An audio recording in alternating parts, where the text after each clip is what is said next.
To the end zone, or just?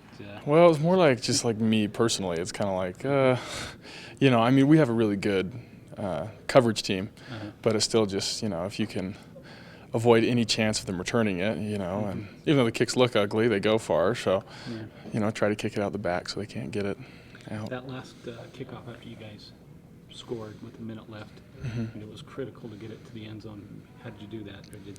Or Essentially just tried to line drive it straight to the corner pylon. I mean, just somewhere where, the returner's not going to be a little risky, if you pull it a little bit, it's going out of bounds. But, just trying to drive it straight to that corner pylon so he's not there to get it.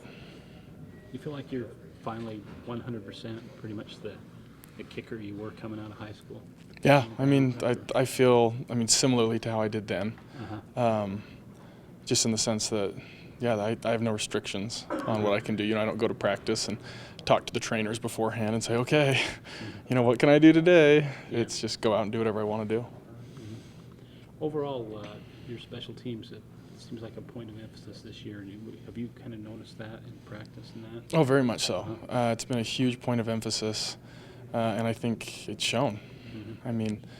Just with what Coach Papinga's done as far as getting people ready, and the emphasis just in team meetings, making sure we all know that's the foundation, that it's one of the pillars we reach for every game to get turnovers, gain field position, which special teams is probably the biggest determiner of that.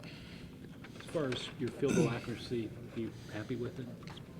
I'm a little bitter about the two that were missed, but whatever. Can't get those back, so. The one was a 52-yarder, wasn't it? Yeah, but that sucked. That should have gone in. Did you hit the right side of the goal? I think the upright shifted over, like right as I kicked it. Yeah, it just jumped. It's one of those weird things. I don't know how they do that, but just barely on that right side. You didn't miss by much, is what I'm saying. Yeah, it was close. You've had a great season this year, but your cousin has also had a fantastic season. He's a freak. Yeah, both of you have done very well. When you guys are both recruited at the same time and kind of came to BYU at the same time, talk about you guys' relationship, just with your overall experience being here together, being family, playing on BYU, and having so much success your senior season. You go back to the day that I think we both got our scholarship offers. It was, hey, we'd like to extend a scholarship to, you to come to BYU. Just so you know, we're calling your cousin right after this. And it was just like, oh, okay, who do I talk to? I'm committed. I'm ready to go. And so Danny and I would see each other about once a year at that point, just because he's from California, me from here. But in that week we'd see each other, and we were brothers. It was like no time had passed. And so to have the chance to come here now, downstairs we get our lockers right next to each other. And, it's been a blast, and to see him do as well as he's done, especially because I can't think of anyone that works harder. Everything he does in his life, it's how he eats, it's how he works out, it's when he wakes up, it's everything, kind of revolves around football. So watching him be successful has been great.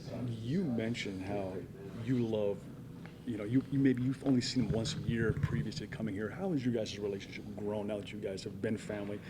Been on the same team, been on a team with some spouses, a band of brothers. How has this experience made you guys grow closer together as family?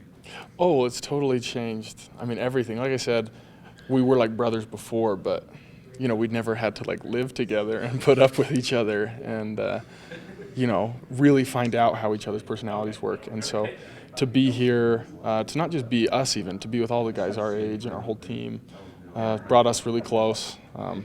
He's helped me a lot get through hard times and vice versa, and we've enjoyed it. When you're on the sidelines and you have a chance to see him grab an interception or make a nice hit or nice play, what's good when you're standing on the sideline and you watch your cousin, who's now pretty much your brother, when you see what does that do? You just ecstatic. What does that do? At first I get super excited, and then I try to think of some sarcastic comment when he comes off, like, thanks, you didn't score a touchdown, so I don't get to kick an extra point. Real cool, or I guess you don't care about me very much. No, but to see him have success is great because I know how much it means to him. So I love when he does well. Yeah, and is it reciprocated? Does he get excited to you as well? He gets excited, he always comes up to me if it's a tight game and he goes, hey, you better pull through today, and we have a good relationship that way. I think he's probably one of the few people who he could say anything to me during the game, and it's just like I'm going to feel better about it. Does he ever get on you when you miss one? Even you've missed 2 this year. One was a 52-yarder, but the goalpost, obviously. Yeah, the goalpost jumped. It jumped. Yeah, it's a weird thing in the stadium. Yeah, I mean, he'll tell me what's up, you know. I mean, if I miss one, he'll be like, hey, let's go. Come on, we need the next one. And I think, you know, it's a touchy subject, obviously. You know, people don't want to come up to you and be like, hey, that was terrible. Yeah. But, you know, if he did, I'd respect it. Yeah. You know, very few people could say that, and I'd be fine with it. But with him, it's all good. He picks you up. Mm-hmm. He picks you up more than he drags you down. And if he does get on you, it's because he knows that maybe you need Yeah, it at it's that moment in time. it's like he does, like, I don't know. It's just we have such a good understanding that, yeah, nothing he really says is ever negative. The season overall, are you happy with the way things are going through your senior season? I mean, this is your last year. You've got 2 more home games at BYU until you're finally finished. It's been a long career for you. It's been a distinguished career for you. Are you happy with your overall performance this year and your overall career at BYU? You know, I'd say I'm happy with how this year's gone. To say I've been happy with previous years, I don't think would be as accurate. And really, I just feel so blessed to have been healthy this year. Being injury plagued my whole career has really been a damper. So I would just like to stay healthy the rest of the season and hopefully make it the best one yet. Yeah, Daniel, there have been some talk about him possibly going to the NFL. What about your dreams? What are your dreams after? Have you thought about maybe having a potential or maybe trying out, following your career here at BYU? I mean, yeah, you know, I would love to take the chance. I mean, it would obviously be a really fun experience, and I think I could do well at it. But, you know, we'll see how that goes when we get there. Danny's going to go to the NFL. He's the man. You know, he loves football too much, you know, so, and he really wants to be there with his brother, and hopefully he'll get the chance. Do you have any other personal goals just for the remainder of this season? Just to be perfect. You know, I want to be able to do whatever the coaches ask me to do on a kickoff, whether that's, you know, put it here, put it there, kick it deep, and I want to be 100% on my field goals and PATs.